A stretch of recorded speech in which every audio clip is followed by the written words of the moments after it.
Գեղամ Նազարյան։ Շնորհակալություն, արդեն տևական ժամանակ է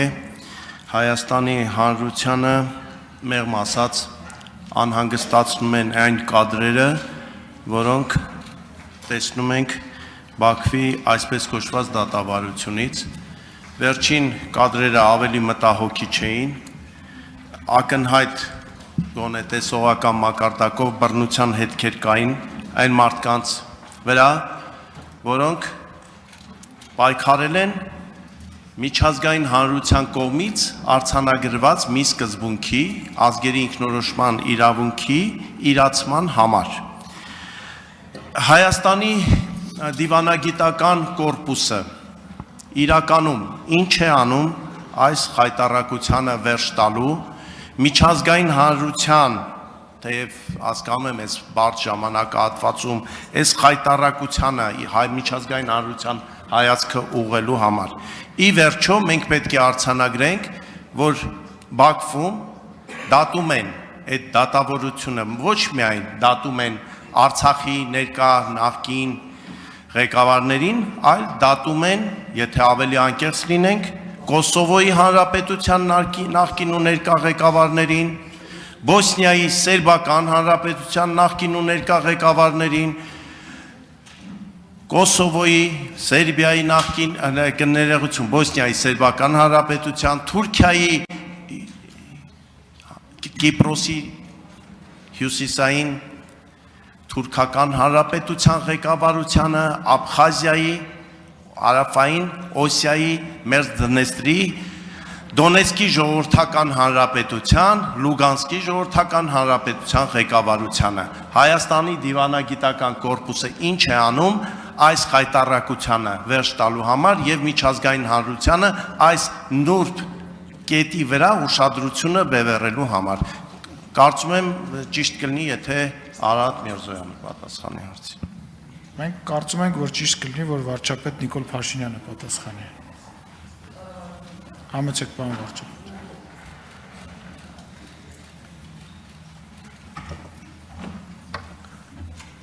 Շնորհակալ եմ պարոն Նազարյան հարցի համար, նախ ուզում եմ, քանի որ ազգային ժողովում է հնչում հարցը,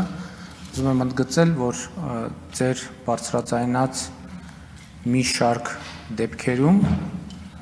այսինքն դեպքերի հաշիվ չանեմ, բայց մենք նման միավորումներ չենք ճանաչում եւ նաեւ ուզում եմ ասել, որ մենք հստակ գնահատական ենք տվել եւ ասել եմ, որ Բաքվում տեղի ունեցող դատավարությունների համատեքստում ես ասել եմ, որ մենք ունենք ինֆորմացիա եւ այդ ինֆորմացիան հիմա արդեն երևում է ակնհայտ, որ օգտագործվում են արգելված միջոցներ եւ խոշտանգումներ եւ նաեւ Հայաստանի կառավարությունը իդեմս արտաքին գործերի նախարարությամբ հանդես է եկել հստակ գնահատականով եւ մենք շարունակելու ենք մեր ջանքերը այդ խնդիրը հասցեագրելու ուղղությամբ եւ ելի ասում եմ, որ տեսեք միշտ նման իրավիճակներում, երբ խոսք է գնում գերիների, պատանների, այլ պահվող անձանց մասին, բնականաբար հարց է հնչում, իսկ ինչ է անում մեր դիվանագիտությունը։ Մեր դիվանագիտությունը անում է այն ինչ հնարավոր է, եւ նաեւ ուզում եմ ընդգծել, որ մեր դիվանագիտությունը առաջնորդվում է առաջին հերթին չվնասելու սկզբունքով եւ ելի եթե բնական հարց է ծագում, իսկ որտեղ են այդ դիվանագիտական ջանքերը, ինչու չեն երևում դրանք, ես ի պատասխան այդ հարցի միշտ բերում եմ 2023 թվականի դեկտեմբերի օրինակը, երբ մեր հայրենակիցներ գերեվարված 32 վերադարձան Հայաստանի Հանրապետություն եւ միջև պաշտոնական հայտարարության վերջին վարկյանը մենք երբեք չենք ասել կամ որևէ մանրամասն չենք բացահայտել Այդ թվում են պատճառով, որ համոզված ենք եղել, որ նման մանրամասների բացահայտումը նաև կզրոյացնի նախկինում գործադրված ջանքերը եւ դրանց արդյունավետ լինելու հավանականությունը։ Եվ այդ առումով ելի ուզում եմ ասել, մեր գնահատականը հստակ է, որ արգելված միջոցներով, այդ թվում ֆիզիկական, հոգեբանական, ճնշման գործիքներով, մեր ունեցած որոշ տեղեկություններով, այլ արգելված միջոցներով տեղի ունենում արգելված ներգործություն եւ դա բնականաբար անընդունելի է մեզ համար։ Ես իհարկե հասկանում եմ, որ բաներ կա, որ բարձրաձայն չեն ասում, բայց հասկանալի է նաև, որ ադրբեջանական կողմը այդ տեսանյութերը, լուսանկարները, երբ որ հրապարակում է, միտում ունի նաև հոգեբանական ազդեցություն ունենալ նաև Հայաստանի Հանրապետության յուրաքանչյուր քաղաքացու վրա։ Դա էլ եմ հասկանում, բայց այնուամենայնիվ այդ կադրերը, երբ որ իրենք հրապարակում են,